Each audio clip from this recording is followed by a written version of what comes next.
Toastmaster, fellow Toastmasters, and guests. As I mentioned earlier, for those that were here before the meeting, in my profession, I'm responsible for driving forward IT projects on behalf of business. And since Brian here is probably the only one that I'm allowed to talk about those, I will talk about my honeydew projects that I have at home, which allows me to demonstrate the project management skills that I use in all the roles of my life.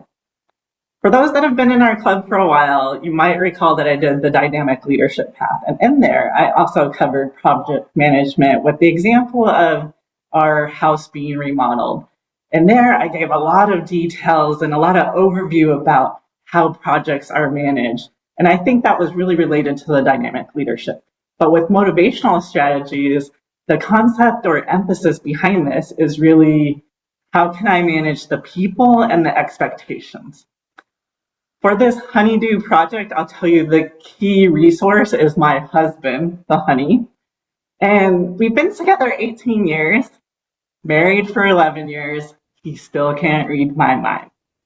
To start off with any project, I think even in personal or business, I'm going to show you the one-page business case, which will allow you to align all the stakeholders and ensure that you have the appropriate buy-in and establishment of what the goals are for your project.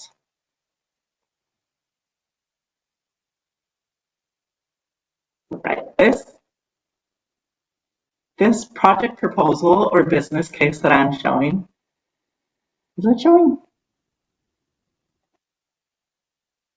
Apologies, let me make sure it's the right screen, because to me it looked like it was showing a different one.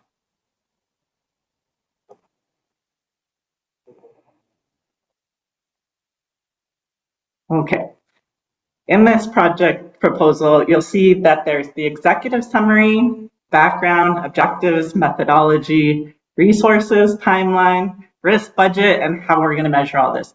Essentially, you have all this, you know exactly what I'm looking for. For all of you, this is what I will be covering in my future speech, but the essential part of it is that we need a new Coop. 8 years ago, and I know this because that's when we moved into our house, and that's how old my daughter is. We bought our house, we moved in, I was 8 months pregnant. My husband put together a wonderful Coop, not in time for the birth of our child. He was over his time limit. He rushed through it, he watched YouTube. This way, I said, all right, we bought a travel trailer. We know we need the space where the current Coop is because it's level.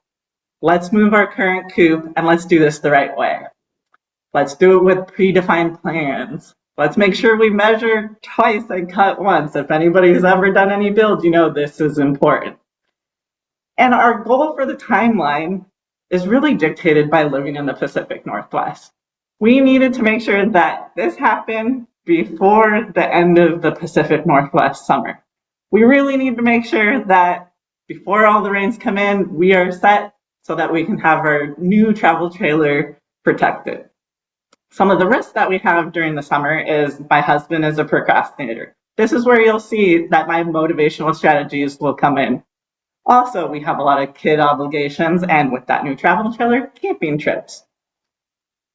Teresa's probably the only one that can get behind with me on this budget thing. There's this thing called chicken math, and I'll tell you, the budget is out the window when it comes to anything related to the chickens.